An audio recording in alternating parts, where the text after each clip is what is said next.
Here's a question. When does a hairstyle cross over from self-expression to oppression? The Toronto Star looked into the viral Utah hair trend seen widely on the cast of The Secret Lives of Mormon Wives. So it's described as sort of being long and thick with loose curls, and conformity seems to be the key. Everyone is trying to look the same. So why do we think this is do we think this is a thing? And if so, where does it come from and why is it popular? I'm sorry, Utah, you don't get to claim this hairstyle because you know why?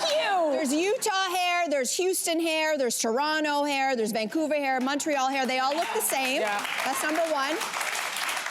And I don't want to toot my own horn, but my hair extensions have looked like this for probably the better part of 20 years. Oh, look, look at the girls. There's your Utah hair. They're sleeping right now. Oh, yeah, everybody, shh, they're sleeping.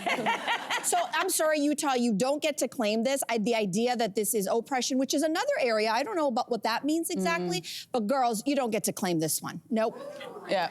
What are your thoughts? Your mouth is wide open. I totally agree. I read the story first. I was like, I cannot wait to see what this hair is. I was expecting little baby bangs or like bouffants. Yes. Something like that really put Utah on the map. And I was like, this is like every woman's hair everywhere. Thank you. I don't understand it either.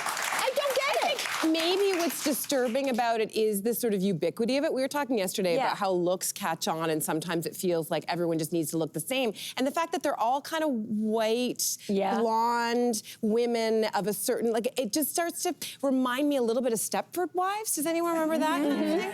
I remember being in the States too. This is a little bit of a pivot, but I was in this small town and I started to notice that like all of the streets looked the same. All the designs of the stores looked the same. They all had similar fonts, similar color palette. And then someone said, well, that's a rule in this city. Is that you and at first it felt really nice. And then I started to think, like, what about individuality? Like, what are we saying about squashing uniqueness? Like, there's just an undercurrent of something unsavory here that I can't quite put my finger on. Really? It reminded me of high school. Remember in high school when you were trying to identify with your group and find your group of people? Oh, yeah. I remember when I got to grade 9, you're just so nervous, you don't know where you're gonna fit in, and I joined the cheerleading squad, and everybody on the squad had long hair, and they wore their hair in a ponytail with big bangs, and I had long hair at the time, so I was like, okay, so this is my squad. These are the people I hang out with, so I wore my hair like that. And I also had friends who started off a certain way, and maybe by grade 10, they did something different with their hair to let everybody know I am like alternative now. So my hair is all black. And I've got right? That is what you do. So to me, this is what these women are doing to let everybody in their community know, this is the crew, the men that they're looking for, these are the women, this is who I am, because I'm blending in with them, and it's just like high school. And by the way,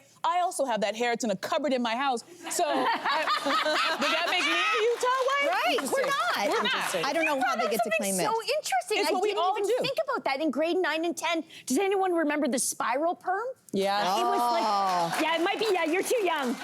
But everyone that was our squad. Yeah, for me, it was a Jerry curl. We all got these, and at the time, I remember it was like $120, which was a lot of money. Yep. But we all got this same perm. And you got it because you wanted to identify with this group so everybody knew that you belonged here. This is the music you listen to. This is how you dress. These are your friends. And these women are essentially still in high school in mentality. Where does it tip into like personal style or just sort of like identifying your tribe, so to speak, and into kind of like something that feels like it's like trying to be invisible and uniform? It's a great question. I don't know what the distinction is. I don't know either. Or it's just the easiest hairstyle to do and they're all lazy. I don't know. There's something to this. Just a little more manicured than the beach wig. Yeah, exactly. Yeah. Girls, sit down. Okay, we solved this. Let the grown women weigh in on this. Sit down. Okay, we're gonna move on. No offense to Utah, you're lovely. Yeah, we love Utah. Hey, you, come a bit closer. We've got so many more must-see interviews, spicy debates, lifestyle tips, and pop culture moments. So subscribe to our channel by tapping the logo below and don't miss out.